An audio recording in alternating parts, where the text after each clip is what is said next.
Dear students, in this lecture we have to study about the electrostatics. Electrostatics क्या होता है? सबसे पहले हम ये स्टडी करेंगे कि इलेक्ट्रोस्टैटिक्स हम कहते किसको हैं. तो electrostatics is a branch of physics that deals the electric charges at the rest position. मतलब इलेक्ट्रोस्टैटिक्स फिजिक्स की एक ऐसी ब्रांच है जिसमें हम इलेक्ट्रिक चार्जेज को रेस्ट पोजीशन में स्टडी करते हैं. और इलेक्ट्रोस्टैटिक्स में किस चीज़ की स्टडी करते हैं? स्टैटिक इलेक्ट्रिक चार्जेज, मतलब स्टैटिक रेस्ट पोजीशन में जो इलेक्ट्रिक चार्जेज रहते हैं उनकी स्टडी करते हैं. और फोर्स बिटवीन देम, जब भी इलेक्ट्रिक चार्जेज रेस्ट पोजीशन में होंगे तो उन इलेक्ट्रिक चार्जेज के बीच फोर्स किस तरह का काम करेगा. जिसे मान लीजिए कुछ चार्जेज हमने यहाँ पे ले लिया, कुछ चार्जेज हैं सेम टाइप के हैं और ये कुछ चार्जेज हैं जो अलग टाइप के हैं. ये चार्ज अलग टाइप का है और ये चार्ज अलग टाइप का है, लेकिन दोनों ही चार्जेज रेस्ट पोजीशन में है. तो इन चार्जेज के बीच फोर्स कैसा होगा? You know that the forces are attractive और रिपल्सिव. फोर्स या तो अट्रैक्टिव होता है, रिपल्सिव होता है. ये फोर्सेस आपने स्टडी किया है, लेकिन इलेक्ट्रोस्टैटिक्स में हम ये स्टडी करेंगे कि वह फोर्स जो होगा इलेक्ट्रिक चार्जेज के बीच में, जब इलेक्ट्रिक चार्जेज रेस्ट पोजीशन में होंगे तो वह फोर्स किस तरह का होगा.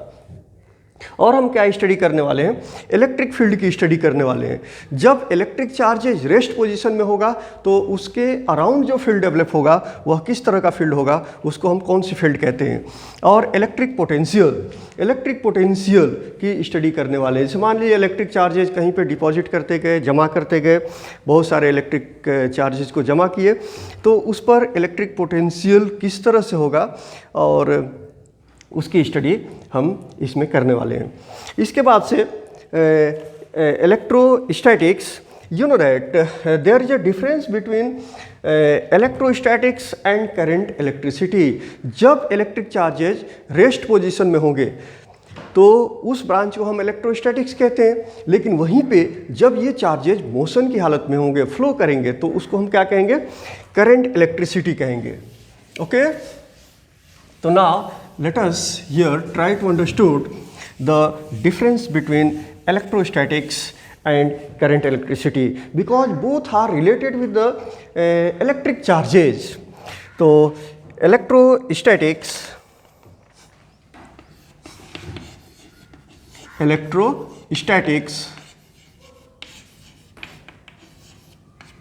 and current electricity.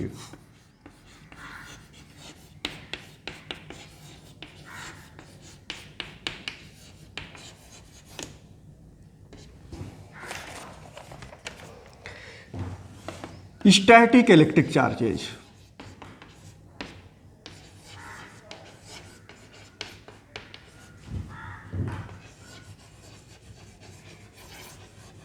जब इलेक्ट्रिक चार्जेज स्टैटिक होंगे, स्टैटिक का मतलब रेस्ट, मोशन की हालत में नहीं होंगे, तो उस ब्रांच को हम इलेक्ट्रोस्टैटिक्स कहते हैं और वहाँ पे हम इलेक्ट्रोस्टैटिक्स की स्टडी करते हैं. इलेक्ट्रोस्टैटिक्स में अभी मैंने एक्सप्लेन किया, बहुत सारी चीज़ों की स्टडी करते हैं.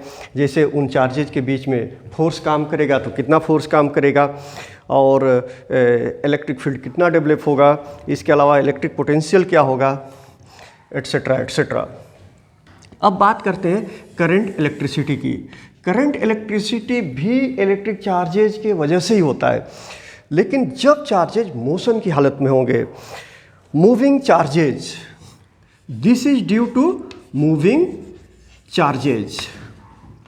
Charges means electric charges. अब इसकी स्टडी, इलेक्ट्रिक चार्जेज क्या होता है, इसकी स्टडी हम बाद में करेंगे. इसी टॉपिक में, इसी लेक्चर में करने वाले हैं कि इलेक्ट्रिक चार्जेज क्या होते हैं. लेकिन जब यही इलेक्ट्रिक चार्जेज मोशन की हालत में होंगे तो उसको हम लोग करंट इलेक्ट्रिसिटी कहते हैं. मोशन की हालत मतलब कि चार्जेज मूव कर रहे हैं. और आपने करंट इलेक्ट्रिसिटी में पढ़ा है लोअर क्लासेस में कि rate of flow of electric charges in per unit time is called electric current. मान लीजिए कि क्यू चार्जेज हैं और ये चार्जेज रेस्ट है, मोशन की हालत में नहीं है, तो इलेक्ट्रिक करंट नहीं होगा. लेकिन यही चार्जेज मूव कर रहे हैं और ये चार्जेज क्यू चार्जेज यहाँ से यहाँ तक पहुँच गए और कितना टाइम लिए? टी टाइम ले लिए. टी टाइम में ये चार्जेज मूव कर गए. तो यहाँ पे करंट इलेक्ट्रिसिटी होगा due to motion of the electric charges, और वह करंट इलेक्ट्रिसिटी कितना होगा, इलेक्ट्रिक करंट होगा electric charge upon time, because Q charges are flowing in time t, तो therefore rate of flow of electric charge in per unit time is q upon t। तो major जो difference हुआ current electricity और electrostatics, rest, जब electric charges rest position में है और वही इलेक्ट्रिक चार्जेज मोशन में आ गए, तो जब इलेक्ट्रिक चार्जेज मोशन में आ गए तो वहाँ पे इलेक्ट्रिक करंट होगा। Okay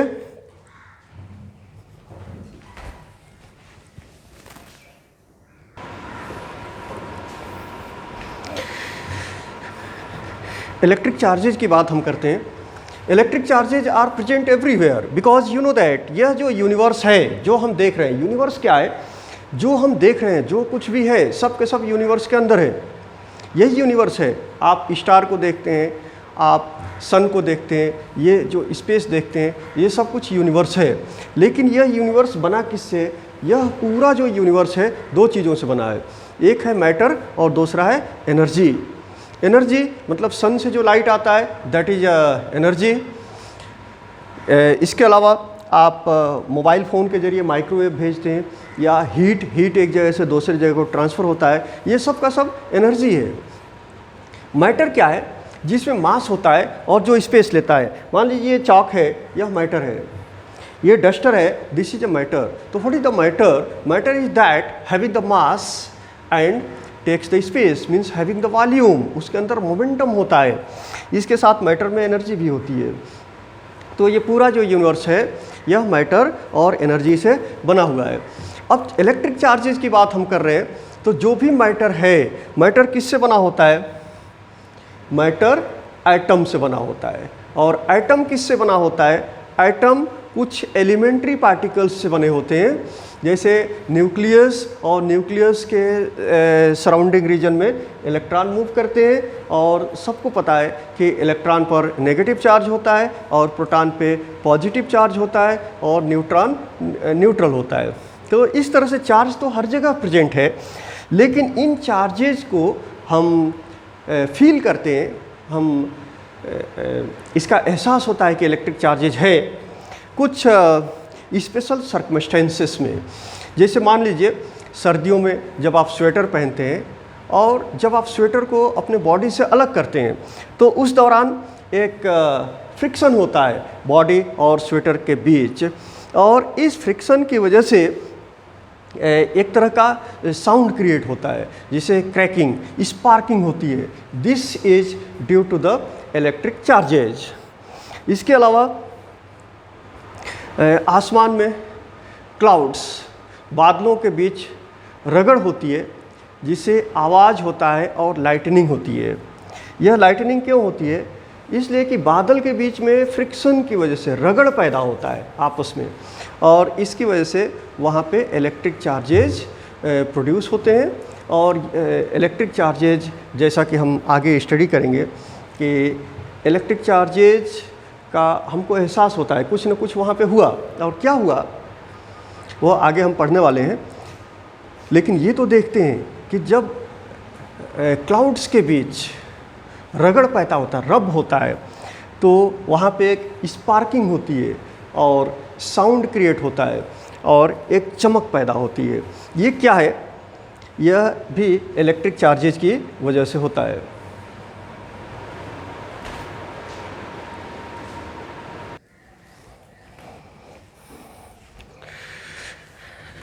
Now let us see the concept of electric charges. Electric charges क्या होते हैं। तो यहाँ पे एक मैं सिंपल सा एक्सपेरिमेंट करूँगा, आप देखेंगे। यहाँ पे मैंने छोटे छोटे पेपर के पीसेस ले लिया, and this is a one object. इसको मैंने इसके करीब लाया, तो ये पेपर के पीसेस इससे चिपक नहीं रहे। There is no attraction between this object and this another object that is in the form of the small objects, that is a particle. अब मैंने इस ऑब्जेक्ट को रब किया क्लॉथ के ऊपर। क्लॉथ के ऊपर जब मैंने रब किया तो अभी मैं फिर से इनको इसके पास लाता हूँ।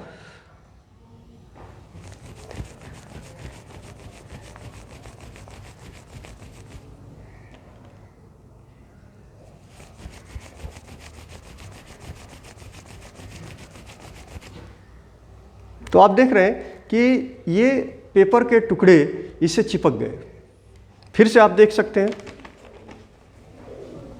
मैं इसको रब कर रहा हूँ तो फ्रिक्शन की वजह से इसमें कुछ ना कुछ हो रहा है, ऐसी एक्टिविटी हो रही है फ्रिक्शन की वजह से, जिससे अब यही ऑब्जेक्ट जो पहले पेपर के ऊपर कोई फोर्स एक्सर्ट नहीं कर रहा था, अब ये पेपर के पीसेस को अपनी तरफ खींच रहा है और इस पर चिपक रहे हैं।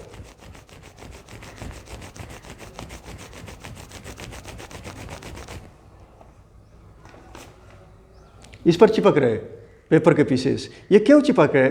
इसका मतलब कि यह ऑब्जेक्ट दूसरे ऑब्जेक्ट के ऊपर जब हम ले जा रहे हैं तो किसी न किसी फोर्स से खींच रहा है। तो ऐसा चेंजेज क्या हुआ कि यह दूसरे ऑब्जेक्ट को अपनी तरफ खींचने लगा, और पहले ऐसा कुछ भी नहीं होता था। तो जब हमने इस ऑब्जेक्ट को कपड़े के ऊपर रब किया तो एक फ्रिक्शन इन दोनों सरफेसेस पे काम किया, और उस फ्रिक्शन की वजह से कुछ ऐसी चीज़ हो गई जिससे यह दूसरे ऑब्जेक्ट को अपनी तरफ खींचने लगा। मतलब इस पर चार्ज हो गया। इसको हम कहेंगे कि यह ऑब्जेक्ट क्या हो गया? चार्ज हो गया। अब इस एक्सपेरिमेंट को जब वेरियस टाइप से स्टडी किया गया तो हमने ये देखा कि मान लीजिए कि एक ग्लास रॉड है, ग्लास रॉड, और उस ग्लास रॉड को रब किया सिल्क के ऊपर। रब करने के बाद इसको हमने फ्रीली क्या किया? सस्पेंड किया, लटका दिया, किसी स्ट्रिंग से इसको लटका दिया। और दूसरा भी ग्लास रॉड लिया और उसको भी सिल्क पे रब किया और इसको भी लटका दिया। तो आप ये देखेंगे कि यह ग्लास रॉड और ये ग्लास रॉड दोनों एक दूसरे के करीब नहीं आएंगे, एक दूसरे के दूर जाने लगेंगे। अब एक प्लास्टिक लिया और प्लास्टिक को भी रब किया और उसको भी लटका दिया। प्लास्टिक रॉड एक स्ट्रिंग से लटका दिया और दूसरे प्लास्टिक रॉड को भी एक स्ट्रिंग से लटका दिया। तो यहाँ भी आप देखेंगे कि ये सेम टाइप के मटेरियल्स हैं और एक ही मटेरियल पे रब किया हमने, सिल्क पे रब किया। तो ये आप देखेंगे कि ये दोनों भी एक दूसरे से दूर की तरफ जाने लगेंगे। इसका मतलब ये हुआ कि जब हमने ग्लास रॉड को सिल्क पे रब किया और उसको लटकाया, और फिर ग्लास रॉड को, दूसरे ग्लास रॉड को सिल्क से रब किया, उसको लटकाया। जैसे मान लीजिए कि ये एक ग्लास रॉड है और ये एक दूसरा ग्लास रॉड है, और सिल्क पे हमने उसको रब किया। तो जब सिल्क पे रब किया तो इस पर कुछ चार्जेज आ गए, जिसकी वजह से यह दूसरे ऑब्जेक्ट के ऊपर एक फोर्स एक्सर्ट करने लगेगा। इसको जानने के लिए कि किस तरह के चार्जेज आ गए, हमने दोनों को एक दूसरे के करीब लाया।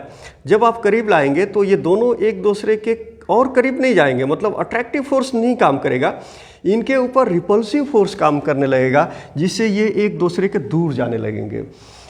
अब दूसरा हमने ले लिया, प्लास्टिक ले लिया, दो प्लास्टिक रॉड ले लिए और दोनों को सिल्क के ऊपर रब किया एक के बाद एक।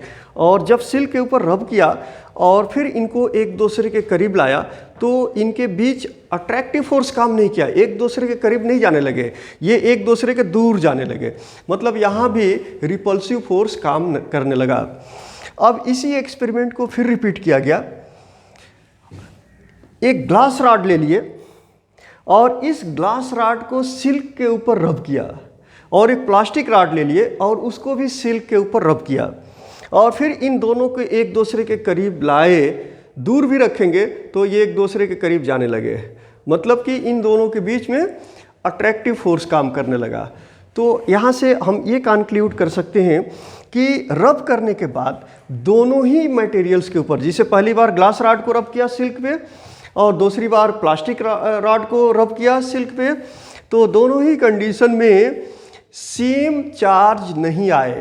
प्लास्टिक रॉड और ग्लास रॉड दोनों पे सेम चार्जेस डिपॉजिट नहीं हुए, बल्कि अलग अलग चार्जेस डिपॉजिट हुए, जिसकी वजह से सेम को लाया तो रिपल्सिव और अपोजिट को लाया तो अट्रैक्टिव। तो ये आखिर जो डिफरेंट टाइप्स के एक्टिविटी हमको दिखने को मिल रही है कि एक अगर सेम टाइप ऑफ रॉड को हम ला रहे हैं तो रिपल्सिव फोर्स काम कर रहा है, रिपल्सिव फोर्स काम कर रहा है। और यहीं पे जब हम एक यहाँ पे प्लास्टिक रॉड ले लिया और यहाँ पे ग्लास रॉड ले लिया, तो आप देख रहे हैं दोनों के बीच अट्रैक्टिव फोर्स काम करने लगा। तो let us we try to understood how the charges will be deposited and what is the exchange of electric charges due to rubbing due to the force of friction.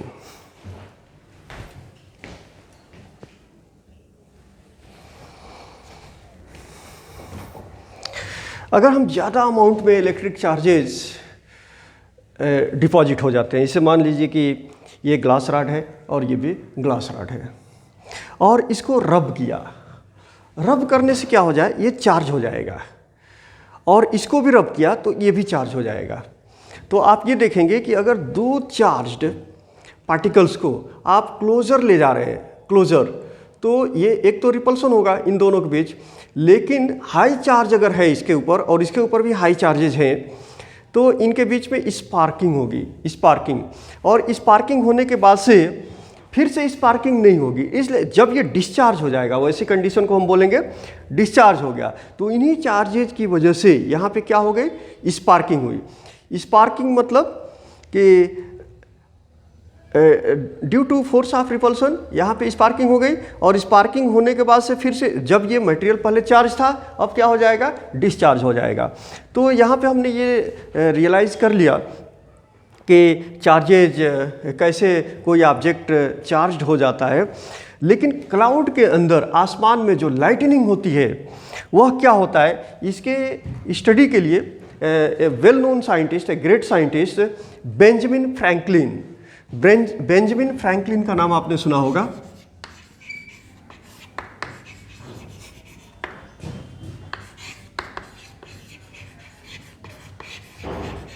Benjamin Franklin ने एक experiment perform किया, और उस experiment को kite experiment के नाम से जाना जाता है।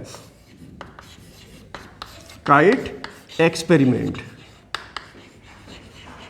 And this is a very famous experiment to understood what happens during the lightning in the sky। Rainy season में लाइटनिंग होती है। बेंजामिन फ्रैंकलिन ने पतंग उड़ाया आसमान के अंदर, और उस पतंग को जाने दिया क्लाउड्स के बीच, जहाँ क्लाउड के बीच रगड़ की वजह से, रब की वजह से लाइटनिंग होती है, तो वहाँ उस पतंग को जाने दिया। उस पतंग को वहाँ भेजने के बाद उसने ये देखा कि उसकी जो डोर होती है उसको उसने अपने हाथ में रखा, और पतंग वहाँ गया जहाँ पे लाइटनिंग हो रही है। तो उसने ये ऑब्जर्व किया कि इसको इलेक्ट्रिक शॉक नहीं लगा। उसका ये सोच था कि जब इलेक्ट्रिक चार्जेज इस स्ट्रिंग से होते हुए, मतलब जिस धागे से उसने बांध के उड़ाया था, उस धागे से होते हुए इलेक्ट्रिक चार्जेस इसके बॉडी तक पहुंचेंगे, जिससे इसको इलेक्ट्रिक शॉक लगेगा, लेकिन ऐसा कुछ भी नहीं हुआ। फिर उसने इस एक्सपेरिमेंट को रिपीट किया। उस पतंग के साथ एक कंडक्टर बांध दिया, जिसे की, चाबी जिसको बोलते हैं, की को बांध दिया पतंग के साथ, और फिर उसने उड़ाया जहाँ लाइटनिंग होती है वहाँ पे, और फिर भी उसको इलेक्ट्रिक शॉक नहीं लगा। फिर सडन बारिश हो रही थी, और बारिश की वजह से उसकी जो डोर है, पतंग की डोर है, वो थोड़ी गीली हो गई, और गीली होने के बाद से उससे इलेक्ट्रिक चार्जेस पास कर सकते हैं। तो फिर उसने ये देखा कि जब लाइटनिंग हुई तो इलेक्ट्रिक चार्जेस उस डोर से होते हुए, उस स्ट्रिंग से होते हुए इसके बॉडी तक पहुंची, और इसको इलेक्ट्रिक शॉक लगा। मतलब वो बहुत खुश हुआ, कि इसलिए खुश हुआ कि इलेक्ट्रिक शॉक लगने से इसको ये मालूम हुआ कि इलेक्ट्रिक चार्जेज ही वहाँ पे प्रोड्यूस हो रहे थे। वहाँ जो चमक हो रही थी वह कुछ भी नहीं, सिर्फ इलेक्ट्रिक चार्जेज थे और बादलों के बीच रब की वजह से, फ्रिक्शन की वजह से वहाँ इलेक्ट्रिक चार्जेज पैदा हुई। और वही वो जानना चाहता था कि वो जो लाइटनिंग होती है वो है क्या। तो उसको मालूम हो गया कि यह जो लाइटनिंग हो रही है वह ठीक वैसे ही हो रही है जैसे हम लोग जिसे ग्लास रॉड को रब किए और ग्लास रॉड को एक पास लाए तो यहाँ पे थोड़ी स्पार्किंग होती है, इनके बीच रिपल्सन का फोर्स काम करता है, मतलब ये इलेक्ट्रिक चार्जेज की वजह से होता है। लेकिन बादलों में जो हो रही है वो क्या है, वो भी तो इलेक्ट्रिक चार्जेज है। और वह इलेक्ट्रिक चार्जेज जो पतंग की डोर थी जो गीली हो चुकी थी बारिश से, उससे होते हुए इसके बॉडी तक पहुंची, जिससे इसको इलेक्ट्रिक शॉक लगा। और एक्सपेरिमेंट सक्सेस होने की वजह से बेंजामिन फ्रैंकलिन को ये खुशी हुई और उसने फाइंड आउट किया कि when there is a lightning in the sky, that is due to the rub between the clouds, and due to the friction, the frictional electricity is produced.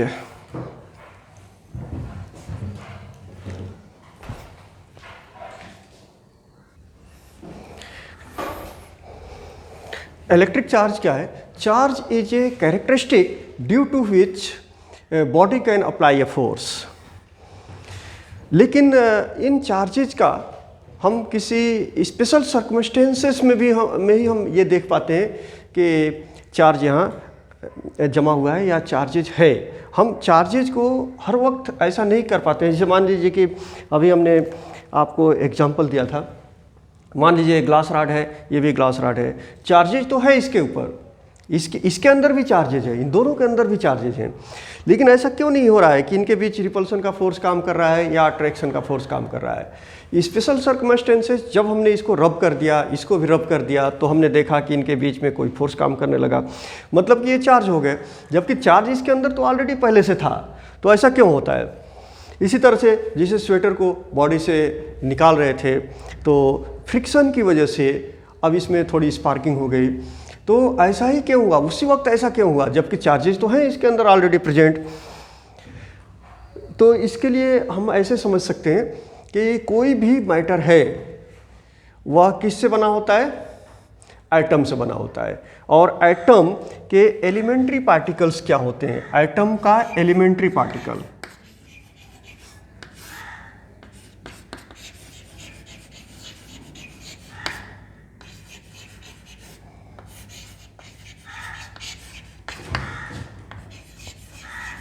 इस elementary particles को हम fundamental particle भी बोलते हैं।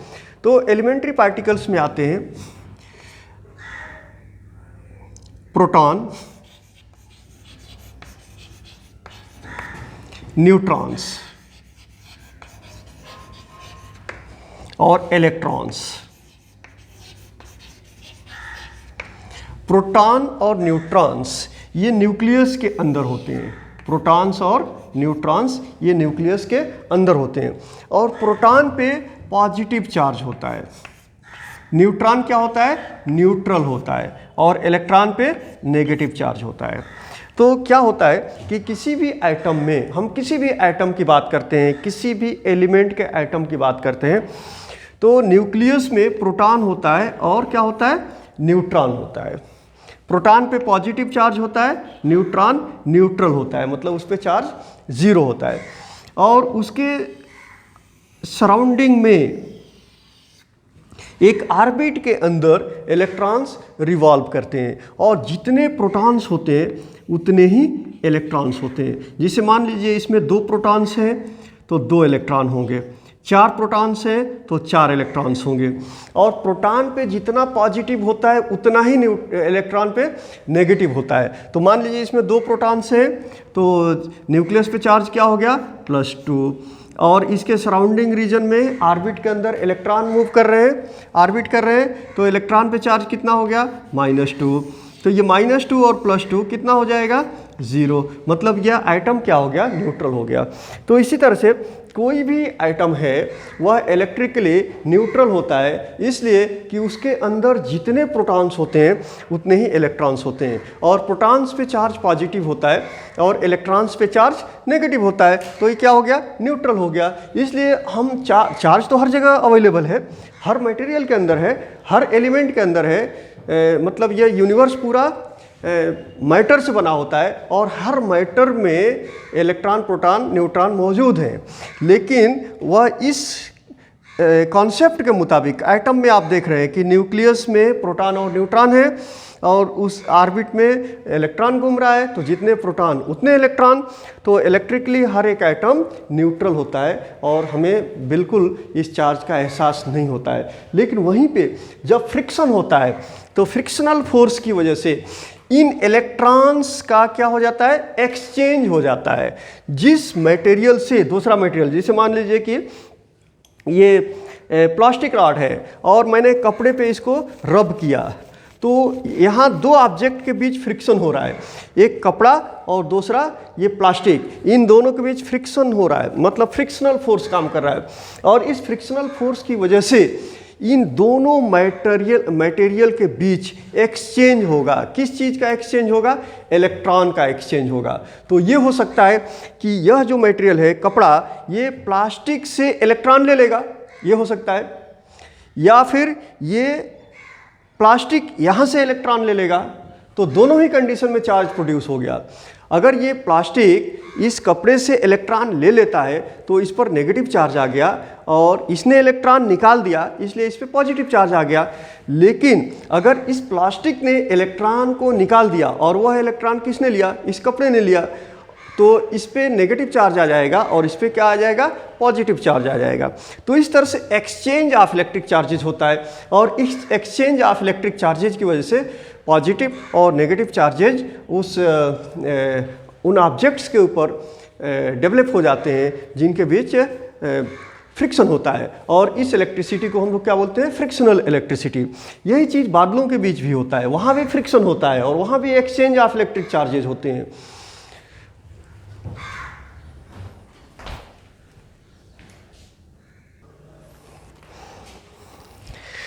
Now look in this diagram, a insulated conductor. This is a rod having a positive charge and this object having both positive and negative. ये charged rod है और ये ऑब्जेक्ट जिसमें पॉजिटिव और नेगेटिव है। जैसे हमने ग्लास रॉड लिया या कोई प्लास्टिक रॉड लिया, इसको रब किया, रब करने के बाद से इस पर क्या हो गया, पॉजिटिव चार्जेज आ गए, पॉजिटिव चार्जेज। लेकिन अगर इसको पेपर के साथ हमने करीब लाया, पेपर के टुकड़े के पास, तो उस पेपर के जो पीसेस हैं उस पर तो पॉजिटिव भी चार्ज है और नेगेटिव भी चार्ज है। मान लीजिए कि इस पे पॉजिटिव चार्ज है, सपोज दैट इस पे कौन सा चार्ज है, पॉजिटिव है। लेकिन जो पेपर के पीसेस हैं उस पर तो पॉजिटिव भी है और नेगेटिव भी है, वो न्यूट्रल है। तो क्या होता है, जब वो कॉन्टेक्ट में लाते हैं तो negative charges near the rod चले जाते हैं और पॉजिटिव चार्जेज एक साइड चले जाते हैं, तो यहाँ अट्रैक्शन होता है। अब आप इसको अगर अर्थिंग कर देते हैं तो अर्थिंग से क्या होता है, पॉजिटिव चार्जेज यहाँ से रिमूव हो जाएंगे, पॉजिटिव चार्जेज क्या हो जाएंगे, रिमूव हो जाएंगे।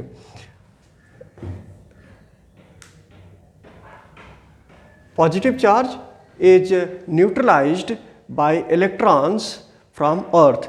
इलेक्ट्रॉन क्या करेगा कि नेगेटिव चार्जेस से इस पॉजिटिव चार्जेस को न्यूट्रलाइज कर देगा, तो सिर्फ क्या बच गए, नेगेटिव चार्जेस बच गए। अब अगर अर्थिंग को हम हटा देते हैं तो earthing removed, negative charge still stays in conductor due to positive charged rod. अब यहाँ पॉजिटिव चार्ज है, यहाँ अर्थिंग हटा दिया तो ये नेगेटिव चार्जेज फिर भी इस पे स्टे करेंगे, रुके रहेंगे। ओके, रॉड रिमूव्ड, अब रॉड को हटा दिया तो क्या होगा, negative charge is distributed over the surface of the conductor. इस कंडक्टर के सरफेस पे नेगेटिव चार्जेस क्या हो जाएंगे, डिस्ट्रीब्यूट हो जाएंगे।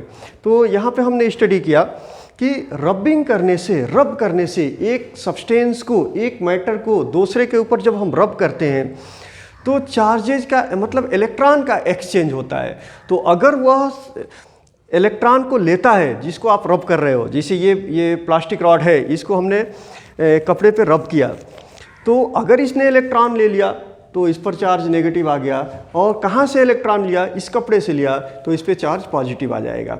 लेकिन अगर इसने इलेक्ट्रॉन को दे दिया तो इस पे पॉजिटिव आ जाएगा और इस पे क्या आ जाएगा, नेगेटिव आ जाएगा। तो बहुत सारे एक्सपेरिमेंट परफॉर्म करने के बाद एक सीरीज बनाया गया।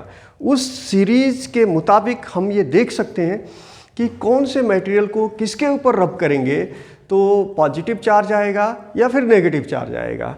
वह जो सीरीज बनाया गया वह एक्सपेरिमेंट के जरिए बनाया गया। जैसे मान लीजिए कि ये प्लास्टिक रॉड को वूलन क्लॉथ के ऊपर रब किया, ऊल के ऊपर रब किया, और हमने ये देखा कि इस पे नेगेटिव हो गया। इसका मतलब क्या हुआ कि यहाँ से इलेक्ट्रॉन लिया। ये मैं एक एग्जांपल दे रहा हूँ, this is not according to the series. तो वैसे बहुत सारे एक्सपेरिमेंट के जरिए एक सीरीज बनाई गई जिसको बोलते हैं electrostatic series of the materials.